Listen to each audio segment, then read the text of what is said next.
Alors, quand on évoque donc dis-moi ce que tu chasses, c'est aussi une façon de revenir maintenant sur l'animal en tant que tel, qui va être aussi révélateur du type, disais-je, bien de position que l'on a dans la société.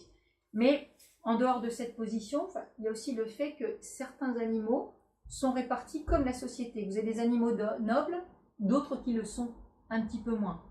Alors, il y a tout d'abord évidemment ici la posture que va occuper en particulier le sanglier, qui est un animal assez particulier parce qu'il est à la fois très très fort, il peut être très dangereux, il est cependant comestible, c'est plutôt bon, on peut qu'on sache correctement le cuisiner, et c'est vrai qu'après tout c'est un cochon d'une certaine façon, le sanglier, mais avec donc ce goût très très prononcé, et qui est dû à une viande très forte, des excréments, un sang qui est noir, et qui est fait en fait que petit à petit aussi on va en faire une image qui est un petit peu ambivalente.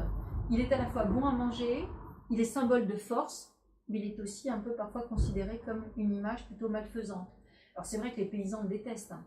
Ils n'ont pas le droit de le chasser, je parle des temps anciens, mais par contre ils ravagent leur récolte.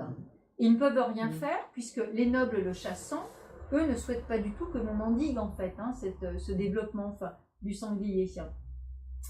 Alors quand on dit qu'il est en plus dangereux, il peut provoquer aussi à la fois effectivement donc, des accidents chez les chasseurs, chez les chiens.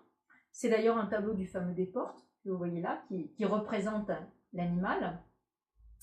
Alors, autre type d'animal, mais c'était une façon de vous montrer justement la différence. Autant le sanglier va être un symbole de force, parfois un petit peu considéré comme maléfique, quelque chose qui prolifère beaucoup, ce sont les lapins, lièvres et lapins.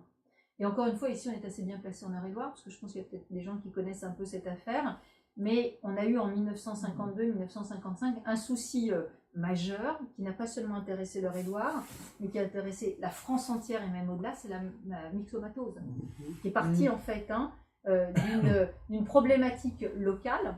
Alors, j'en suis pas là, mais là, ce que je vous montre, c'est en fait ce qu'on appelle au Moyen-Âge une motte à conil. Alors, conil, c'est le vieux mot pour désigner en fait le lapin. Il y en aura des garènes, on va effectivement entretenir ces lapins et ces lièvres pendant tout le Moyen-Âge. Ils vont vraiment effectivement proliférer, et à tel point que ça posera un problème. Et donc, ce qui se passe, disait, juste après la Deuxième Guerre mondiale, c'est qu'un savant chercheur, qui s'appelait Monsieur Delisle, si je ne fais pas d'erreur, Armand Delisle, qui avait trouvé d'ailleurs, fait toute une série de recherches et d'études autour, entre autres, des maladies infectieuses, s'était intéressé entre autres, je crois, à la malaria. Il avait trouvé un vaccin je fais peut-être une erreur, je ne me souviens plus si c'est la malaria, mais en tout cas quelqu'un qui était connu dans ce domaine et qui, pour essayer d'éradiquer les lapins qu'il avait en quantité sur son domaine, il avait tenté les furets, ça n'avait pas marché, a donc introduit effectivement donc ce germe qui venait d'Uruguay et qui ensuite effectivement en l'espace de quelques mois ravageait quasiment l'ensemble de l'Europe.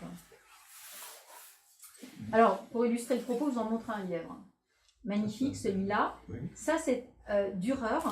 C'est un peintre allemand de la Renaissance et qui l'a représenté. C'est un des premiers à représenter un lièvre, en fait, avec autant de détails. Oui, parce que si vous êtes un peu chasseur, vous savez que le problème du lièvre, c'est que pour l'approcher, c'est quand même pas très simple.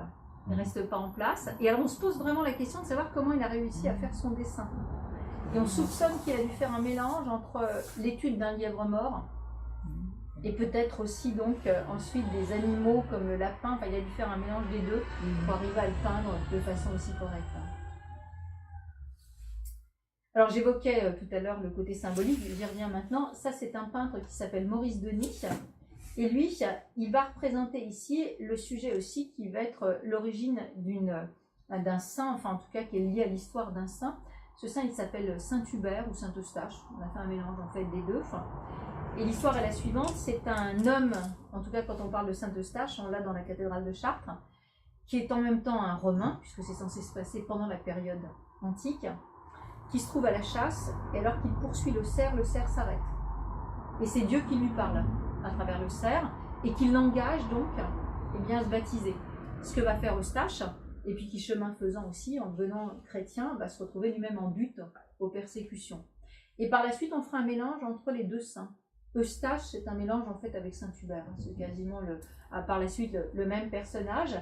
mais qui deviendra aussi donc le saint patron, puisqu'on fête encore aujourd'hui la Sainte Hubert.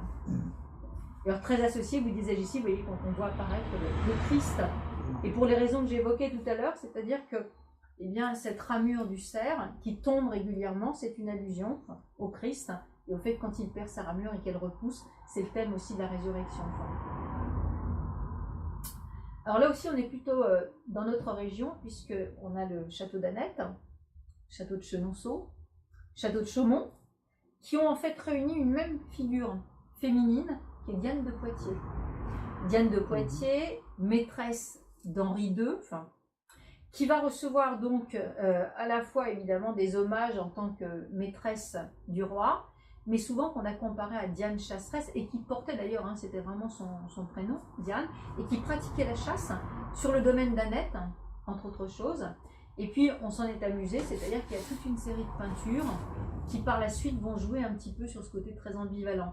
Le cerf est un symbole royal du Christ, mais du roi, et la belle allongée qui maîtrise le cerf, c'est parfois considéré comme une allusion aussi à celle en fait qui maîtrisait la figure royale, celle d'Henri II.